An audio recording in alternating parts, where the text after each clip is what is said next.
Hello everybody, welcome to the GSMC Hoops and Heels Women's Sports Podcast brought to you by the GSMC Sports Network. My name is Samantha Genzer and I'm going to be your show host for you guys today. We have a very exciting episode. We're going to be covering the U.S. Gymnastics Olympic Trials, WNBA records being broken, and the U.S. Track and Field Olympic Trials, the rest of the roster and relay teams for the USA swimming team, and make sure you guys stay till the end of the show to hear about how the Dow Championships went. Before we begin, I wanted to ask you guys to like and follow the show and to become a part of our show to tip and donate using the link GSMCPodcast.net. Also, we do get a lot of questions that come in from viewers during the show, so to ensure that your questions and comments get read on the air, I ask that you use this link, GSMCPodcast.net. This puts your questions at the top of the list so that I see them, and of course, it really does help the show. Again, the link is GSMCPodcast.net. Now, let's get started. I hope you guys enjoy today's content. Okay, so we're going to be starting off with something that was very big this weekend, the Gymnastics Trials. I'm very excited to be talking about this. So, the U.S. Gymnastics Olympic Trials took place this weekend from the 27th to the 30th. There was absolutely so much to talk about with the Gymnastics Olympic Trials. I'm sorry if you can hear a dog squeaky toy in the background. My dog is a mess. So anyway, we might have to split the Gymnastics Trials into 2 or even 3 parts. Today, we're going to focus on the 5 people that qualify for the Olympic team, and then tomorrow we'll talk about the other people that competed, as well as the 6th and 7th place person who were qualified as traveling alternates, and then the 8th to 9th place person who are the non-traveling alternates. And then, so the way the Gymnastics Trials works is the first place finisher automatically qualifies for the team. And then the selection committee picks the rest of the people, including 4 other people on the team and 4 alternates. I'm sorry, it's Monday, give me a break. I have a dog squeaky toy in the background. I'm kind of a mess. Anyway, and then 4 alternates. I don't know if you can hear barking now.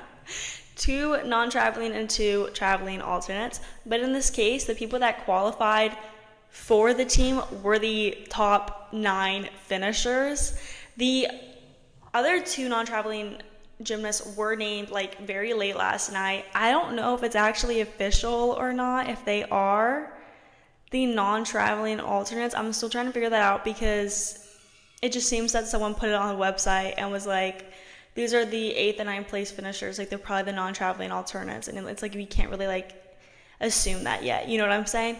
Anyway, we'll see. That's for tomorrow's discussion, so stay tuned for tomorrow's show because we're going to still be talking about the Gymnastics Trials. Okay, so before we actually get talking about the top 5, I wanted to talk about those who experienced some severe injuries and were unfortunately out of the running for the team. Kayla DiCello and Shilese Jones were solid contenders for the team, possibly even as an alternate, although Shilese Jones I really felt was going to make the team. DiCello was an alternate on the 2020 team, and I was really excited to see how she would do this year. Same with Jones, and Jones is a 6-time World Championship medalist. So what happened was DiCello failed to complete her vault, instead opting to flip over once and land safely on her back. She was immediately tended to by medical staff, being carried off the competition floor. And then Jones tweaked her left knee during vault warm-ups on Friday. She passed on the vault, but returned a short time later and managed to complete her uneven bar routine, where she scored an excellent 14.625. Despite doing a somewhat watered-down set, she couldn't match the level of difficulty that she was supposed to do when she submitted her routine. And then Skye Blakely, who finished in 2nd at the expanded U.S. Gymnastics Championships, also experienced an injury, and based on how she would do in the trial, she would have been a solid contender for the team. She ruptured her right Achilles tendon in training on Wednesday, which unfortunately ended her chance of making the team. She was on crutches during the trials and stood at the middle of the floor during a break between rotations and received a long ovation after being introduced. So with those 3 gymnasts being out, it opened up a lot of spotlight and opportunities for other gymnasts like Jocelyn Robertson and Tiana Sumana-Sekera and Hezley Rivera, who had made the team and was not expected to make the team. So it was huge. So now let's talk about the gymnasts that were able to compete and that were in the top 5. So first was obviously the iconic Simone Biles. This was a given. We all knew she was going to finish first. Biles started the night with a clean set on bars, but had a few wobbles on the balance beam. At the halfway point, it was an unusual sight on the leaderboard. Biles was not winning. She was 3/10 behind Leanne 1. A dominant performance on floor carried Biles back to the familiar first place standing. Out of all of her routines, Biles' floor exercise is my favorite. She has Taylor Swift's Reputation music in the background in the beginning, and she has a lot of awesome dance choreo in the end, especially with her ending pose. Her team, actually, like the club she trains at, they actually have an entire different coach to do the dance choreography on floor exercise, which is really interesting. She ended with a score of 14.85 on her first day floor exercise. On the second day, she did just as well on the floor, earning a score of 14.725.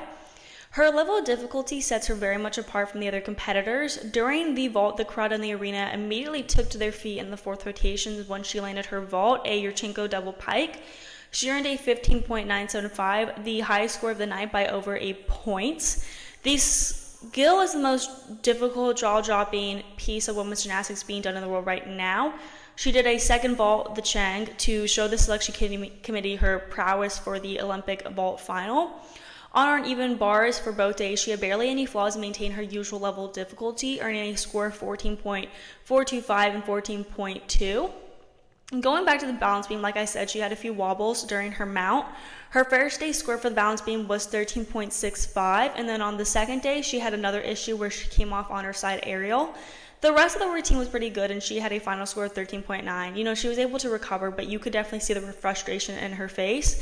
Her all-around score at the end of the second day was 117.225, which is insane if you look at the second place finisher. So second place, moving on, is Sunisa Lee, which was very much expected as she was the 2020 Olympic all-around champion and uneven bars bronze medalist.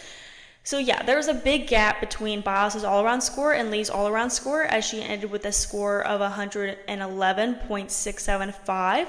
Lee opened the competition on vault. Her hand slipped on the table, but she was able to pull her Yurchenko double twist around and land on her feet for a 13.525.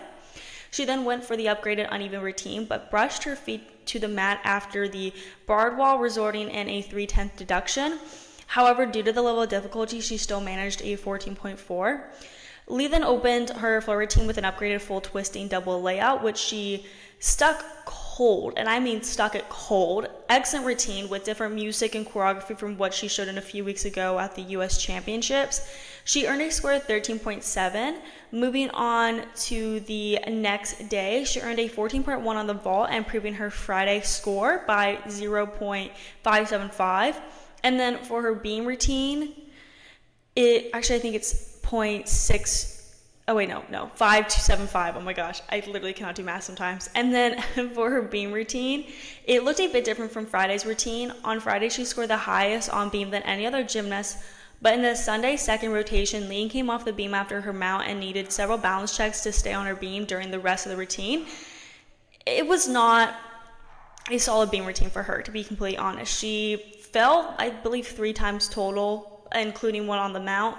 She wobbled a lot. She needed a lot of balance checks to kind of stay focused. She scored a 12.825 with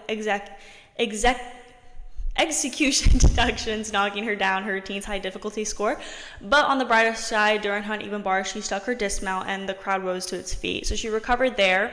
Her 14.875 on the bars rotation 1 is the highest bar scores of either night of the trials so far that day. So thanks to its high difficulty rating and her execution overall. In third place was Jordan Chiles. Y'all know she's one of my favorites. I love her. She just has the cutest personality and she's so fun. Don't you just want to hang out with her? She hit an all-around score of 111.425, so incredibly close to Suni Lee. To start her competition off strong, Chiles rocked a bar routine of 14.35 points. For her balance beam routine, she had an excellent save during the mount where her right foot missed the beam, but she disguised the mishap well. I guess only if you were someone watching on TV who could literally replay it over and over, you would really see it, but it was still flawless. I mean, I am biased because I love her. Anything she does, I'm like, that was beautiful. Anyway, she ended with a score of 13.625, and then for the vault, she performed a clean Yurchenko double twist, ending with a score of 14.35. Her floor routine is my favorite because she has so much personality and it really shows during her routine. She also has that fun dance choreo in the exercise, and like I said, Biles, their club, which is where Chiles also trains at, they have an entire coach to do their dance choreo, and you can definitely see how much better their dance choreo is than other people's floor routine. Like, no offense, but they just, like, it sets them apart so much. So Chiles worked the crowd on floor exercise and even gave the camera a little wink before her opening tumbling pass. She posted a 14.1. During the second night, Chiles ran across the vault, waving her arms and pumping up the crowd. She scored a 14.5 on vault, an increase from her Friday score with her UCLA coach Janelle McDonald cheering from the front row of the stands. Chiles and Lee then became tied in second behind Biles and all around. And it was really close. You didn't really know who was going to come in second. For her uneven bars, she was solid, but it wasn't her best since her legs came apart after her Maloney DeGreiner. She ended with a score of 14.2, though. She had some issues with her beam, ending with a score of 12.225. But her floor vault and uneven bars helped her maintain her third place position, although she could have beat Suni Lee if she did not struggle as much on her beam. Regardless, her floor was great with another score of 14.1, the same score she had the first day. In fourth place was Jade Carey, who I also have so much love for as well. She had a final all-around score of 111.35. This was one of Carey's best all-around meets of her career. On the first day, she posted a score of 13.575 on the uneven bars and balance beam, and those are considered her weaker events. Her floor routine gained some difficulty, upgrading her third tumbling pass to a tuck double-double, which brought her difficulty score to a 6.3. The final score for her routine was 14.075. Carey wrapped up her evening with two stellar vaults. She nearly stuck her Chang for a 14.6 and concluded her competition with an upgraded second vault and Amanar with just a step forward.